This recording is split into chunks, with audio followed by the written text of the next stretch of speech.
There's quite a lot of crayfish in Fryerning, and although that benefits the fish health and their growth rates, obviously from an angling perspective it does pose an extra problem that we have to get around. So there's a few things you can do. You can look at plastic hook baits and so on, but I like to fish a boilie and feed boilies. So what I do is I take a piece of shrink tube, which is available on site. A couple of the guys sell it up here.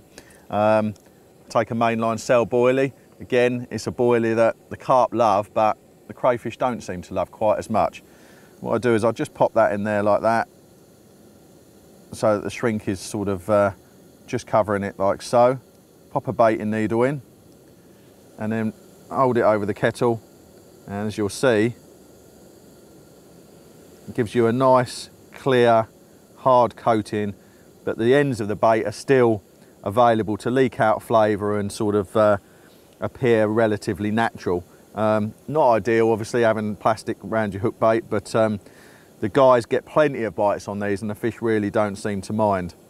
One of the other things you can do is, or I'd recommend you do, is to use a hair stop that's kind of like the extender stop. So the hair stop is actually buried down inside the bait, and that will help prevent the crays stealing your bait. You can fish out there, I've got that on all 3 rods, fish that with confidence, and it won't get whittled away. Get on it, the shrink wrap.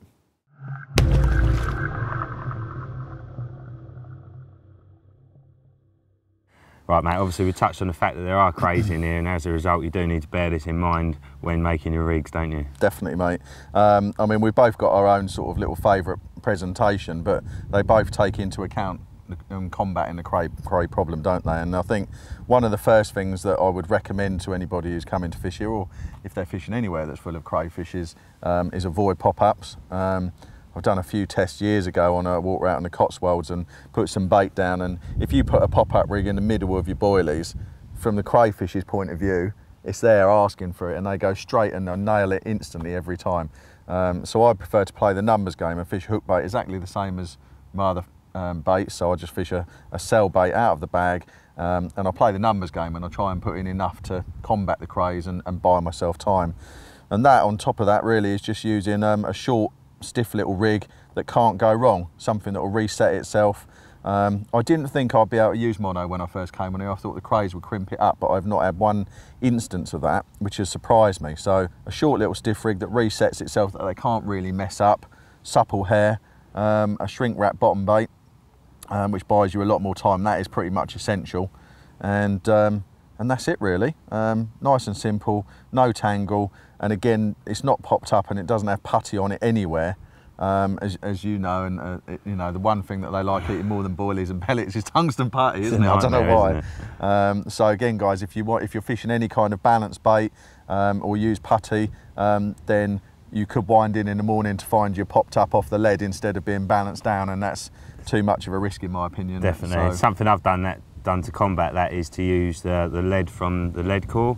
Right. And, you know, I'll wrap it round, sort of, if I'm using it tight to a ring, you know, I'll wrap it round, ring tight to the bait. So that seems to, they don't seem to eat lead. They can't eat the lead wire, yeah. But they do love putty, I don't know why. So what do you use? Right, obviously I'd like to play around with all sorts of rigs, but generally this is what I like to use when I'm fishing over sort of particle and small bits and bobs in here. I also use it for boilies too.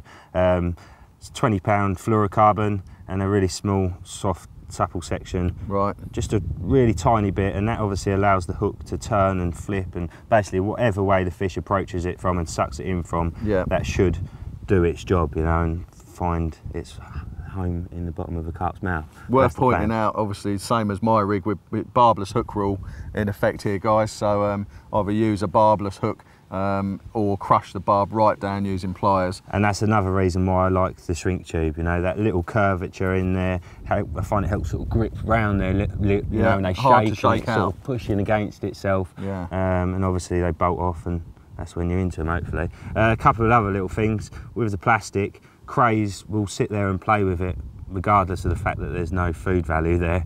Well, what is it you say that they sit there and they could? I'd like to put a Rubik's Cube out. I reckon they'd do it within minutes. That is brilliant. Minutes. Just, yeah. Give them a puzzle and they'd solve it, wouldn't they? They're amazing little I things. love that. So to combat that, what I do is I put a little slit in the plastic there, and then a normal hair stop's nice. Just pulled into that. They can't That's get top to that, tip. I like that, because Joe. they will. I mean, they'll eat around the hair stop and pull the hair stop will. out and pull the rubber off, even if it's just rubber.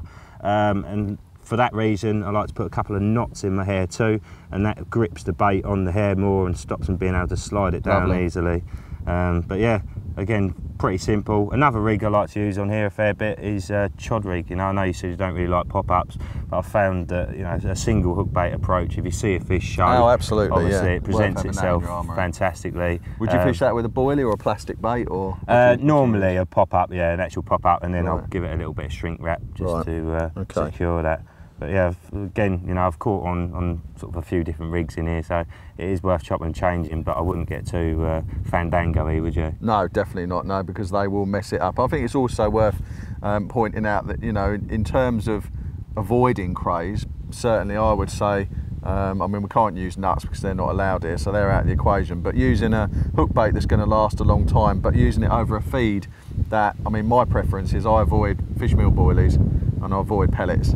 I know the fish love them, but if you use anything oily or fishy, the crays will come on quicker, won't they? Right, I mean, I've just always had it in my head that whatever I put out there, they're going to come onto it, so I'm quite happy, you know, just putting a bit of everything out there and like fishing a little balanced bait over the top of it. But yeah, I can understand, like, it's like bream, isn't it? You know, they're just, pellets are a magnet to them, and I should imagine that for crayfish it's pretty much the same. But I love that little slit there, very tidy, mate. yeah, Cool. and again, that's just balance, so that just literally hovers above the hook, slightest little suck, and that's going up, and hopefully there's a carp on there.